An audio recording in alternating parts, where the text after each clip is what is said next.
Hello बच्चों, इसमें हम फिजिक्स के 50 इम्पोर्टेंट एमसीक्यू एयरफोर्स एग्ज़ाम के लिए डिस्कस करते हैं। देखो, पहला क्वेश्चन क्या है, मोशन और लॉ ऑफ मोशन से रिलेटेड एक क्वेश्चन है। पहला क्वेश्चन है कि न्यूटन का पहला नियम किसे कहते हैं। न्यूटन का पहला नियम किसे कहते हैं? तो न्यूटन का पहला नियम क्या होता है कि यदि कोई वस्तु विरामावस्था में है तो वह विरामावस्था में रहेगी, और यदि कोई वस्तु गतिमान है तो वह गतिकीय अवस्था में रहेगी, जब तक कि उस पर कोई बाह्य बल लगाकर उसकी स्थिति में परिवर्तन न किया जाए। और इसे ही क्या बोला जाता है? जड़त्व का नियम। जड़त्व क्या होता है? जड़त्व किसी वस्तु का वह गुण होता है जो वो अपनी स्थिति में परिवर्तन का क्या करता है? विरोध करता है। तो न्यूटन का पहला नियम किसे कहते हैं?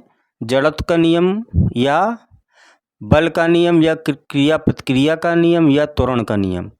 तो न्यूटन का पहला नियम जड़त्व के नियम को बोला जाता है। न्यूटन के जो प्रथम नियम है उसी को क्या बोला जाता है? जड़त्व का नियम।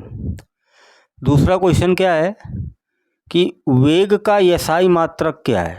वेग का एसआई मात्रक क्या है? तो जो वेग होता है, वेग का फार्मूला क्या होता है? तो वेग बराबर फार्मूला होता है विस्थापन बटे समय। क्या होता है? विस्थापन बटे समय। ये वेग का सूत्र होता है। अगर इसकी हम यूनिट निकालें, विस्थापन मीटर, समय की यूनिट क्या होगी? सेकेंड। तो मीटर प्रति सेकेंड, यही आपकी क्या है? एसआई यूनिट है ये। तो क्वेश्चन कह रहा है वेग का एसआई मात्रक क्या है? तो क्या है भैया? मीटर प्रति सेकेंड है ये। और वेग कैसी राशि है? तो ये एक सदिश राशि है। सदिश राशि है। जबकि जो चाल होती है, चाल बराबर फार्मूला होता है क्या? दूरी बटे समय। दूरी बटे समय। ये अगर इसकी यूनिट निकालेंगे तो दूरी की यूनिट क्या होगी? मीटर, और समय की भी सेकंड। तो इन दोनों की जो यूनिट होती हैं वो क्या होती हैं? बराबर, मीटर प्रति सेकंड। लेकिन वेग कैसी राशि है? सदिश। और चाल कैसी राशि है? अदिश। ये इन दोनों में क्या होता है? अंतर होता है ये। तो क्वेश्चन क्या कह रहा था कि वेग का एसआई मात्रक क्या है? तो मीटर प्रति सेकंड। अगला क्वेश्चन है कि यदि कोई वस्तु समान वेग से चल रही है तो उसका त्वरण क्या होगा? यदि कोई वस्तु एक समान चाल से चल रही है तो उसके वेग में परिवर्तन तो होगा नहीं। त्वरण कब उत्पन्न होता है? जब वेग में क्या होता है? परिवर्तन। और कोई वस्तु एक समान वेग से चल रही है, उसका वेग क्या है? बराबर है। तो जब वेग में परिवर्तन नहीं हो रहा है तो त्वरण क्या होगा? शून्य होगा। क्योंकि त्वरण का फार्मूला क्या होता है? वेग परिवर्तन की दर को क्या कहते हैं? त्वरण। वेग परिवर्तन बटे समय अंतराल दर। तो वेग एक समान वेग है, वेग में परिवर्तन हो नहीं रहा, तो त्वरण आपका क्या होगा? शून्य होगा। त्वरण क्या होगा? शून्य होगा। यही क्वेश्चन है कि यदि कोई वस्तु समान वेग से चल रही है तो उसका त्वरण क्या होगा? ऑप्शन में दिया है शून्य होगा, कि अधिक होगा, कि कम होगा, तो अनंत होगा। तो कैसा होगा? शून्य होगा त्वरण। ये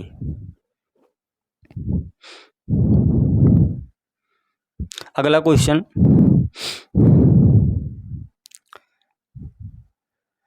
यदि कोई वो समान वेग से चल रही तो त्वरण क्या हो गया? शून्य। अगला क्वेश्चन है कि F बराबर m इंटू ए किसका नियम है? तो न्यूटन का ये दूसरा नियम है। F बराबर m इंटू ए। किसी वस्तु पर जब बल लगाया जाता है तो वस्तु के द्रव्यमान और उसमें उत्पन्न त्वरण के गुणनफल को ही क्या कहते हैं? बल कहते हैं। तो ये न्यूटन का दूसरा नियम है। कौन सा नियम है? दूसरा। आगे, क्रिया प्रतिक्रिया नियम किसका है? न्यूटन फर्स्ट लॉ, कि सेकेंड लॉ, कि थर्ड लॉ? तीसरा नियम। क्यों? तो क्रिया प्रतिक्रिया का नियम न्यूटन का तीसरा नियम है, जिसे हम क्या कहते हैं? क्रिया प्रतिक्रिया का नियम। यानी न्यूटन ने बताया प्रत्येक क्रिया के कारण उतनी ही विपरीत दिशा में क्या होती है? प्रतिक्रिया होती है। ये न्यूटन का थर्ड लॉ, इसे ही क्रिया प्रतिक्रिया का नियम कहते हैं। तो क्रिया प्रतिक्रिया का नियम किसका है? तो न्यूटन का तीसरा नियम है। आगे, बल का एसआई मात्रक क्या है? तो न्यूटन। जड़त्व किस पर निर्भर करता है? तो जड़त्व उसके द्रव्यमान पर निर्भर करता है। जड़त्व किस पर निर्भर करता है? द्रव्यमान पर। अगला है कि यदि बल शून्य हो तो गति क्या होगी? बदलती है कि स्थिर रहती है कि रुक जाती है कि तेज हो जाती है? तो यदि बल शून्य है तो उसकी गति क्या होगी? स्थिर रहेगी।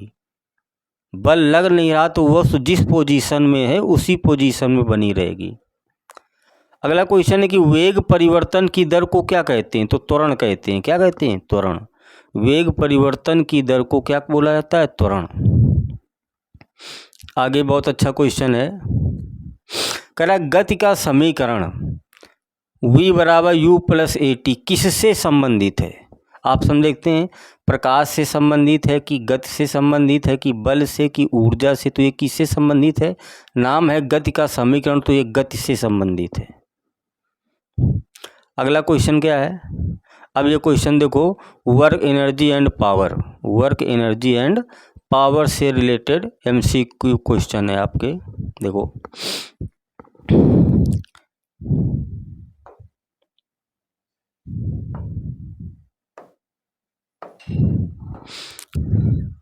वर्क यानी कार का फार्मूला क्या होता है? बल इंटू विस्थापन।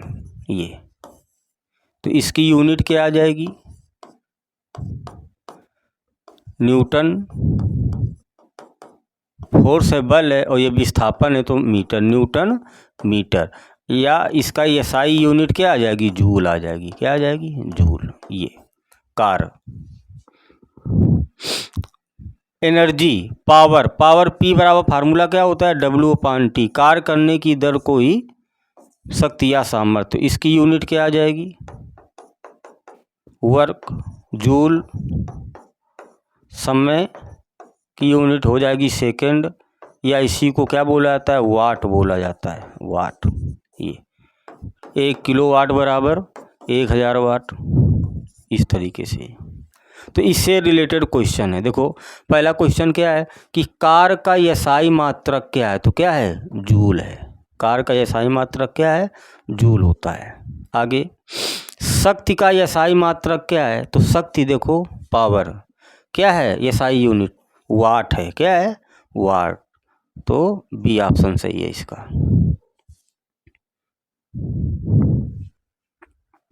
अगला क्वेश्चन,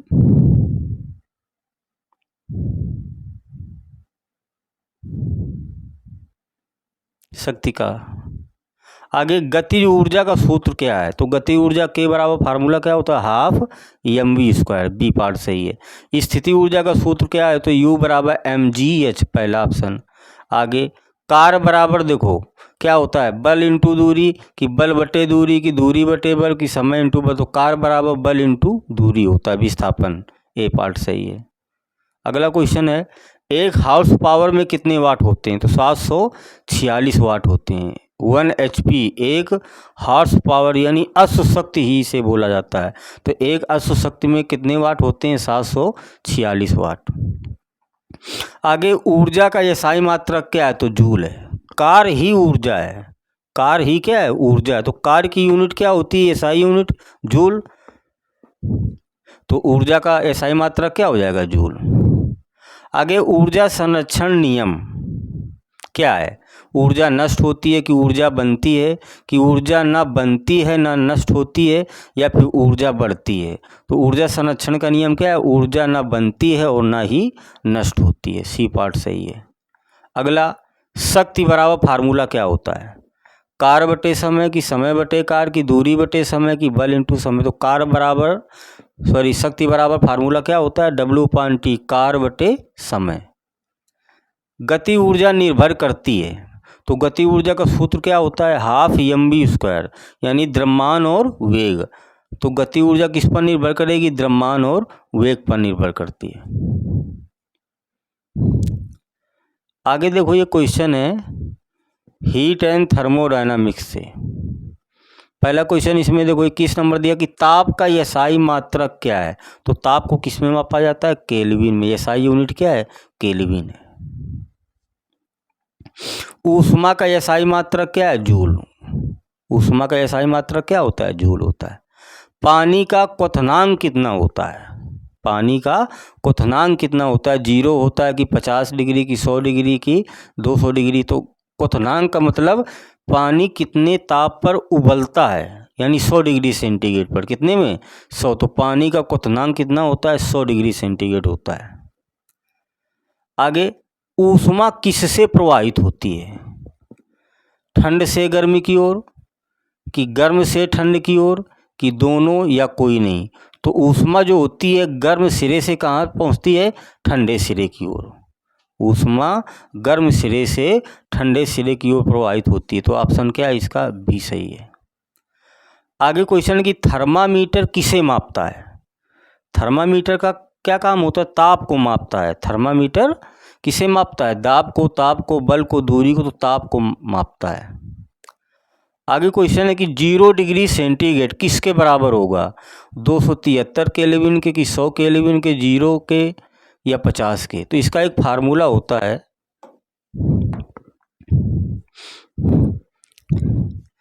इसका एक सूत्र होता है टेम्परेचर को चेंज करने का, होता है C/5, ये डिग्री सेंटीग्रेड है, बराबर F-32, ये फ़ारेनहाइट है, बटे 9, बराबर K-273/5 ये। यानी ये इसके बराबर है, ये सब एक दूसरे के क्या है? बराबर है। अगर आपको डिग्री सेंटीग्रेड में दिया, उसको फ़ारेनहाइट में चेंज करना है, तो इसके बराबर ये फार्मूला हम लगा देंगे।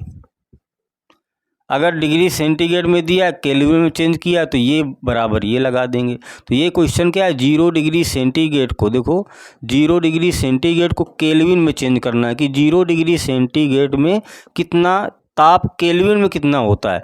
तो यहाँ हम 0 लिख देंगे बटे 5।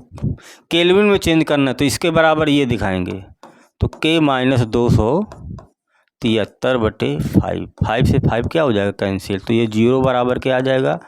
K-273।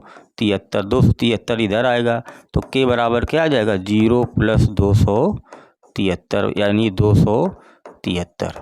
तो 0 डिग्री सेंटीग्रेड को हमने चेंज किया किसमें?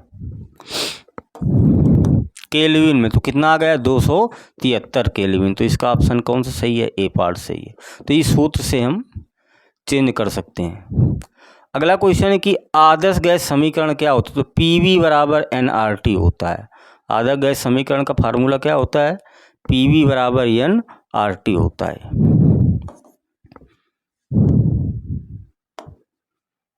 अगला कह रहा कि ऊष्मा का संचरण कितने प्रकार का होता है? 2 से होता है, कि 3 प्रकार का होता है, कि 4 प्रकार का होता है, तो 5 प्रकार का होता है। तो ऊष्मा का संचरण 3 विधियों से होता है। कौन कौन? चालन, संवहन और विकिरण। चालन, संवहन और विकिरण, यानी ऊष्मा का संचरण 3 प्रकार से होता है। कौन कौन? चालन, संवहन और विकिरण। अगला क्वेश्चन है कि विकिरण में माध्यम जरूरी है कि नहीं है, कि आंशिक है, कि ठोस है? तो नहीं, विकिरण को चलने के लिए किसी माध्यम की आवश्यकता नहीं होती। तो विकिरण में माध्यम नहीं होता। आगे, धातु अच्छे चालक हैं। किसके चालक हैं? ऊष्मा के, कि ध्वनि के, कि प्रकाश के, कि दाब के? तो ऊष्मा के चालक हैं। धातु जो होती है ऊष्मा को अच्छे से अब्जॉर्ब करती है, अच्छे से प्रवाहित होती है। अब जो क्वेश्चन है आपके इलेक्ट्रिसिटी एंड मैग्नेटिज्म से, ये देखते हैं। कह रहा है धारा का एसआई मात्रक क्या है? तो धारा का मात्रक क्या होता है? एम्पियर होता है। ओम का नियम क्या होता है? V = IR। ये क्या होता है? ओम का नियम। प्रतिरोध का एसआई मात्रक क्या है? प्रतिरोध की यूनिट क्या होती है? प्रतिरोध क्या होता है? R = V/I। तो इसकी यूनिट क्या हो जाएगी? वोल्ट बटे एम्पियर, या इसी को क्या बोलते हैं? सॉरी, धारा एम्पियर। ओम क्या बोलते हैं? ओम। ग्रीक भाषा का शब्द ये है, प्रतीक है ये ओम का। तो प्रतिरोध का मात्रक क्या होता है? ओम होता है। आगे शक्ति, कौन सा फार्मूला इसमें सही है? P बराबर वी आई की आई आर की वी बटे आर की आई बटे आर। तो देखो शक्ति यहाँ से कैसे निकाला गया है। P बराबर फार्मूला क्या होता है? W/T, ये होता है। और विभव का फार्मूला V बराबर W/Q। तो W बराबर क्या हो जाएगा? V इंटू Q हो जाएगा। तो W की जगह हम लिख देंगे V इंटू Q/T। और Q बराबर फार्मूला क्या होता है? IT होता है। T से T कैंसिल कर देंगे। तो P बराबर फार्मूला क्या हो जाएगा? V into I। ये इस ऑप्शन में है, देखो P बराबर शक्ति बराबर V इंटू I। ये आपका सही है।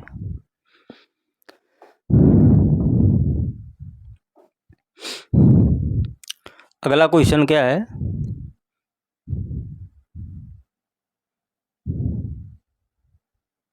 एक किलोवाट घंटा किसके बराबर होता है?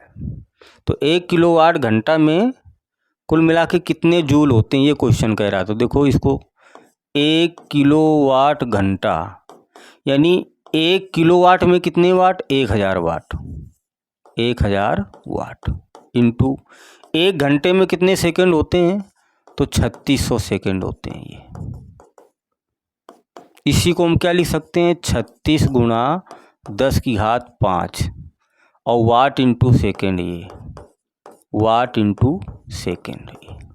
इसी को लिख सकते हैं हम 3.6 गुणा 10 की घात 6 और वाट इंटू सेकेंड को हम क्या लिख सकते हैं? जूल। कैसे लिख सकते हैं वाट इंटू सेकेंड को? क्योंकि फार्मूला होता है P बराबर W/T। तो W बराबर क्या आ जाएगा?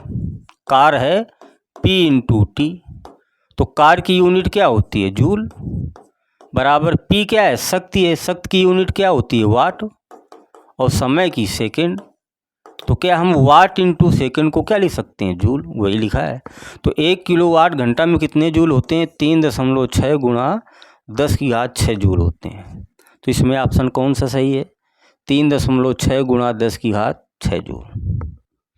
अगला क्वेश्चन है कि बैटरी में ऊर्जा होती है, रासायनिक ऊर्जा होती है कि यांत्रिक ऊर्जा होती है कि प्रकाश ऊर्जा होती है, ध्वनि। तो बैटरी के अंदर कौन सी ऊर्जा होती है? रासायनिक ऊर्जा होती है। अगला क्वेश्चन,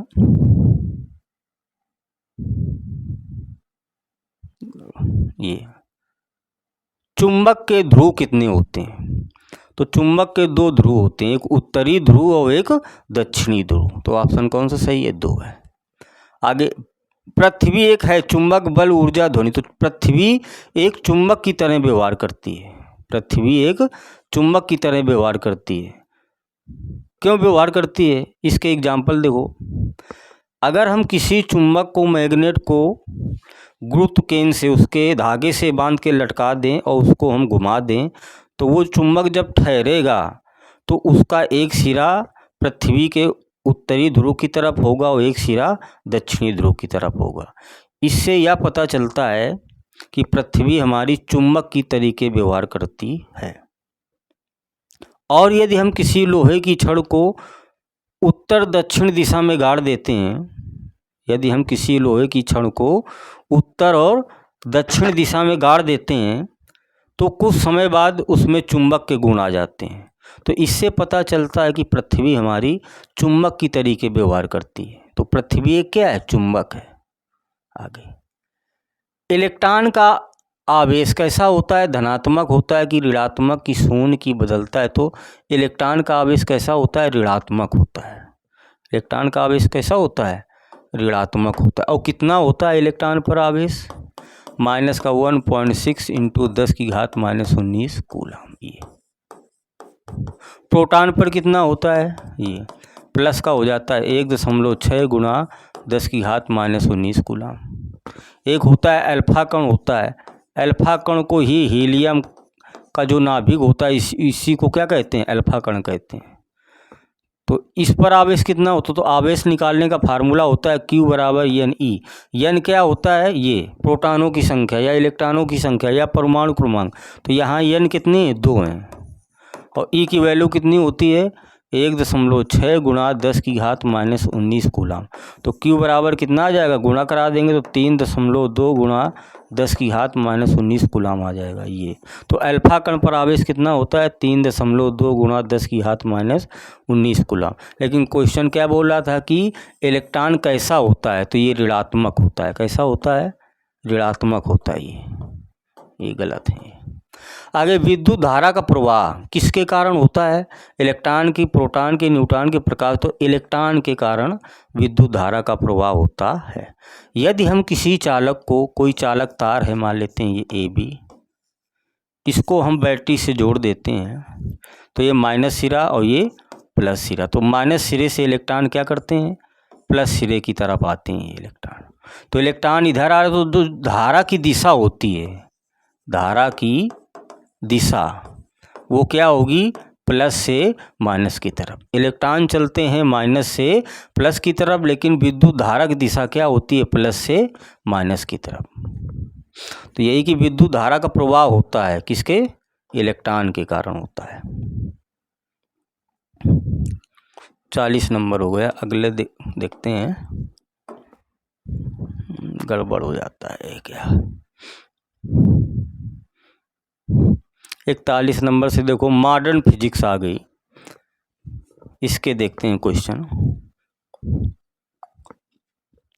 कह रहा कि प्रकाश की गति कितनी होती है, तो बहुत सिंपल है। प्रकाश की गति वायु या निर्वात में कितनी होती है, 3 गुणा 10⁸ मीटर प्रति सेकेंड होती है प्रकाश की गति।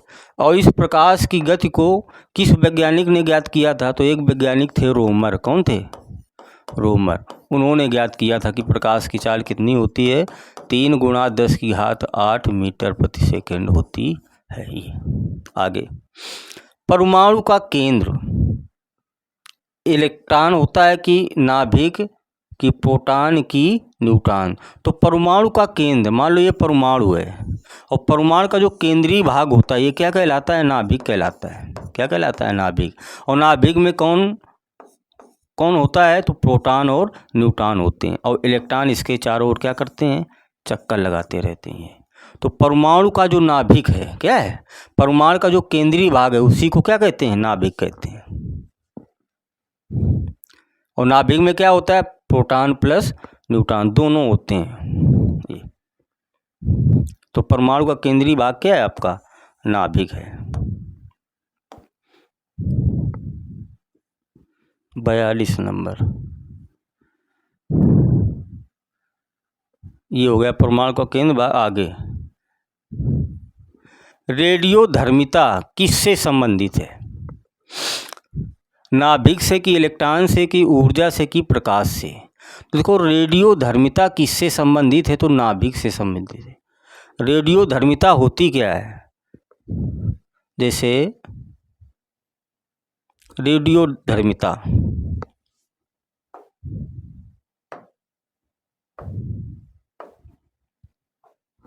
कुछ रेडियोएक्टिव पदार्थ होते हैं, जैसे यूरेनियम, थोरियम, यूरेनियम 92, 238, ये इनसे कुछ किरणें निकलती रहती हैं। वो कौन सी किरणें निकलती हैं, अल्फा, बीटा और गामा। तो इस रेडियोएक्टिव पदार्थ का विघटन होता रहता है, अर्थात इसका नाभिक क्या करता है, धीरे धीरे क्षय होता रहता है। तो कुछ ऐसे रेडियोएक्टिव पदार्थ होते हैं जिनसे कुछ किरणें निकलती रहती हैं, तो उस पदार्थ को रेडियोएक्टिव पदार्थ कहते हैं। और ज्ञात किसने किया था, हेनरी बेकुरल ने ज्ञात किया। सबसे पहले देखा था बेकुरल ने। किसमें देखा था, यूरेनियम पर देखा था कि यूरेनियम एक ऐसा पदार्थ है जिससे कुछ किरणें निकलती हैं और इसका धीरे धीरे क्षय होता रहता है। तो इसी को क्या कहते हैं, जो किरणें निकलती हैं उनको क्या कहते हैं, रेडियो एक्टिव किरणें कहते हैं। और ऐसे पदार्थ को क्या कहते हैं, रेडियो एक्टिव पदार्थ। तो ये किससे संबंधित है, तो नाभिक से संबंधित है ये। यक्स किरणें हैं, तरंग है, कण है, दोनों है, कोई नहीं है। तो यक्स क्या है, दोनों है। जो यक्स किरणें होती हैं, तरंग कण दोनों प्रकार की होती हैं। ये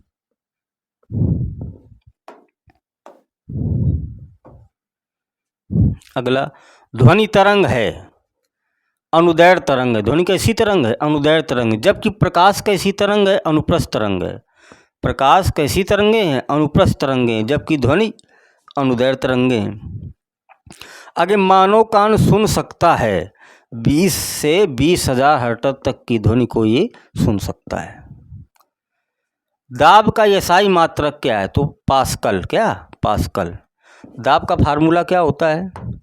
दाब P बराबर, दाब बराबर बल बटे क्षेत्रफल। तो इसकी यूनिट क्या आ जाएगी?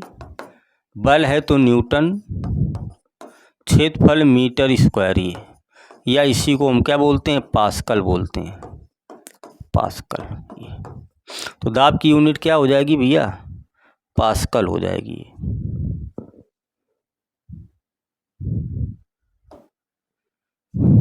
आगे, गुरुत्व जी, गुरुत्वीय त्वरण का मान कितना होता है? तो 9.8 पृथ्वी तल पर होता है, 9.8 मीटर प्रति सेकंड स्क्वायर। ब्लैक होल क्या है? तारा है कि ग्रह की अत्यधिक गुरुत्व वाला पिंड है कि गैस है? तो ब्लैक होल अंतरिक्ष में ऐसी जगह है जहाँ पर गुरुत्वाकर्षण बहुत ही अधिक होता है, यानी वहाँ से कोई चीज़ गुजर जाएगी, पास चली जाएगी तो तुरंत वो क्या कर लेती है? वो आकर्षित कर लेता है। तो उसी का नाम दिया गया ब्लैक होल दिया गया। वो ऐसा क्षेत्र है जहाँ पर गुरुत्वाकर्षण बहुत ही मात्रा में है, बहुत अधिक है। तो अत्यधिक गुरुत्व वाला पिंड क्या है? अत्यधिक गुरुत्व वाला पिंड। आगे, सौर ऊर्जा किससे आती है? सौर ऊर्जा रासायनिक अभिक्रिया होती है कि नाभिकीय संलयन होता है कि गुरुत्व होता है कि विद्युत होता है? तो क्या होता है? नाभिकीय संलयन होता है। तो सौर ऊर्जा किससे आती है? नाभिकीय संलयन में। सूर्य के अंदर कौन सी क्रियाएं होती हैं? नाभिकीय संलयन क्रियाएं होती हैं जिससे ऊर्जा उत्पन्न होती है।